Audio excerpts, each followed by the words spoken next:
Guys, welcome to our new video. Today we're going to show you how to change a toner in a Xerox machine. This Xerox is called AltaLink B8075. Right, simple. This is a black and white machine. It doesn't have a lot of toners or whatever. So very beautiful screen. You can see modern machine with a USB.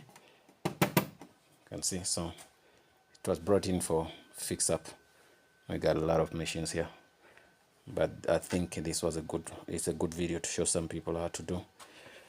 So you just hold here and pull it out, then you tap this down, then you take this, then you pull it back, then after you close that. Simple. Done. Get me? Once you're done, it's fine. If you want to put in paper also, you can do this pull out, close, pull out, close, put all the papers, then you're done. But most of the Xerox machines, you do put in toners like that. Well, that's it. There's nothing more on that. So you can see there are a couple of them, but they have the same model number.